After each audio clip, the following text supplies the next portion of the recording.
भाइयों बहनों, आज भारत बदल रहा है। ये बदलता हुआ भारत का निशान है। काशी में काशी विश्वनाथ धाम में आप जाइए, एक नई काशी के दर्शन उत्तर प्रदेश में आपको होंगे। उत्तराखंड में केदारनाथ धाम में जाएंगे, बाबा केदारपुरी की नए धाम की नई पुरी की दर्शन आपको वहां पे होंगे। महाकाल के महालोक में आएंगे तो यहां पे महाकाल का ये महालोक हम सबको एक नई अनुभूति कराता है। बाबा सोमनाथ के धाम में आप गुजरात में जाइए, आपको एक नई अनुभूति कराता है। और 500 वर्षों का इंतजार समाप्त करके अयोध्या पुरी भी तो तैयार हो गई है। भाइयों बहनों, मैं आपसे पूछना चाहता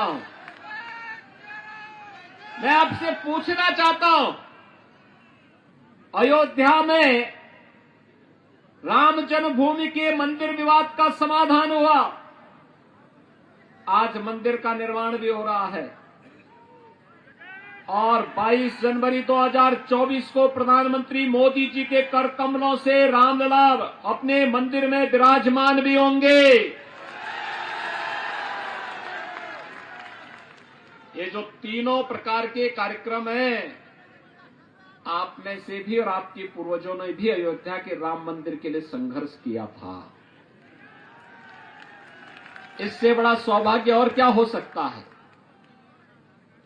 कि जिसके लिए हमारे पूर्वज बलिदान हुए थे, जिसके लिए उन्होंने संघर्ष किया था, जिसके लिए उन्होंने साधना की थी, जो उनकी मनोकामना थी, हम अपनी आंखों से, भौतिक आंखों से आज उस कार्य को मूर्त रूप होते हुए देख रहे हैं। इसलिए मैंने कहा हम सौभाग्यशाली हैं, हमारी पीढ़ी सौभाग्यशाली है।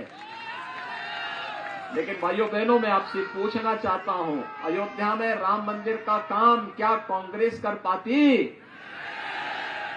कांग्रेस तो चाहती ही नहीं थी, क्योंकि कांग्रेस का नाम ही समस्या है। कांग्रेस चाहती ही नहीं थी समस्या का समाधान हो।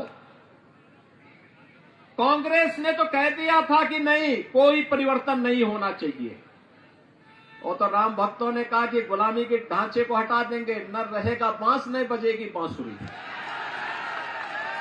जिस कांग्रेस ने हमारे इतिहास को हर पग पग पर कलंकित करने का कार्य किया हो, उसे अपमानित करने का कार्य किया हो, इतिहास में किस प्रकार के पन्ने पढ़ाए जाते थे? इतिहास में हमें पढ़ाया जाता था कांग्रेस के समय का इतिहास, अकबर महान है, यानी महाराणा प्रताप को ये महान नहीं मानते थे, अकबर को महान मानते थे। एक कांग्रेसियों का इतिहास है। और भाजपा कहती है कि महाराणा प्रताप और छत्रपति शिवाजी महाराज महान है।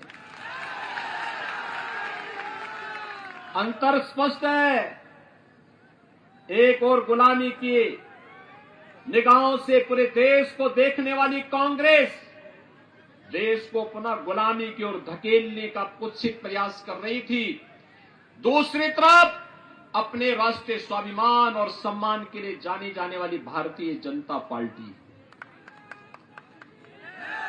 जो राम और कृष्ण की परंपरा पर भी श्रद्धा रखती है, महाराणा प्रताप और छत्रपति शिवाजी महाराज की परंपरा पर भी गौरव की अनुभूति करती है, राजा भोज की परंपरा पर भी गौरव की अनुभूति करके आगे बढ़ने का कार्य करती है। ये है भारतीय जनता पार्टी। भाइयों बहनों, कांग्रेस ने तो राम और कृष्ण के अस्तित्व को भी नकार दिया था। उन्होंने राम और कृष्ण के अस्तित्व को कहा ये सब तो मिथक है, ये हुए ही नहीं। यानी उनके लिए भारत का इतिहास केवल पंडित जवाहरलाल नेहरू से प्रारंभ होता है और उनके लिए सबसे पवित्र ग्रंथ वही माना जाता है।